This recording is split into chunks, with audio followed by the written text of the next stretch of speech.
Vinperax biyoklimatik pergola ve cam sistemleri sunar. Genel izleyici için uygundur.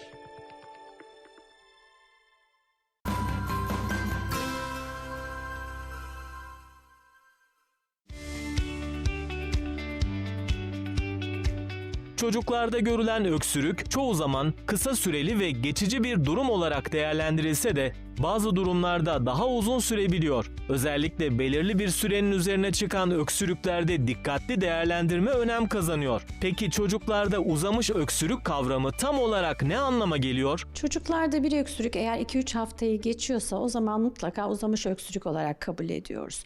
Özellikle gece artıyorsa, mevsimsel olarak tekrarlıyorsa veya egzersizle tetikleniyorsa bu durumlarda alerjik nedenleri araştırmak gerekiyor. Biz geçmeyen öksürükleri en çok viral enfeksiyonlardan sonra görüyoruz. Özellikle sonbahar kış dönemi viral enfeksiyonlar daha sık olduğu için daha sık karşılaşıyoruz viral enfeksiyonlara bağlı uzamış öksürüklerle. Ama bunun dışında alerjik nedenlere bağlı öksürükler, özellikle alerjik nezle, alerjik rinit diyoruz. Alerjik astıma bağlı öksürükleri de uzamış öksürükler arasında mutlaka nedenler arasında düşünmek gerekiyor. Bazı belirtiler çocuklarda uzun süren öksürüğün alerjik kaynaklı olup olmadığı konusunda fikir verebiliyor. Özellikle gece artıyorsa bu öksürükler veyahut da egzersizle, eforla tetikleniyorsa, mesela çocuk koştuğunda, oynadığında, bazen ağladığında, güldüğünde ortaya çıkan öksürükler varsa, mevsimsel tekrarlamalar varsa, bunun dışında eğer alerjik bir hastalık eşlik ediyorsa, göz alerjileri gibi veya atopik dermatit dediğimiz alerjik eksema gibi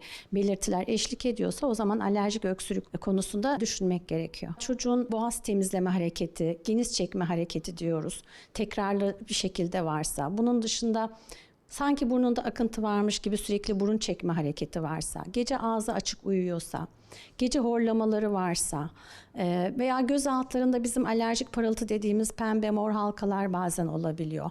Gece iyi uyuyamadığı için sabah yorgun kalkıyor, dikkat dağınıklığı oluyorsa bu durumlarda mutlaka alerjinin sessiz belirtileri olarak düşünülmeli. Özellikle öksürüklerde aileler öksürükleri şurupla veya antibiyotiklerle baskılamaya çalışmamalı. Bunları erken fark etmek, altta yatan alerjik nedeni bulmak ve buna göre tedavi uygulayıp takip etmek çocuğun hayat kalitesinde, yaşam kalitesini de oldukça artıracaktır.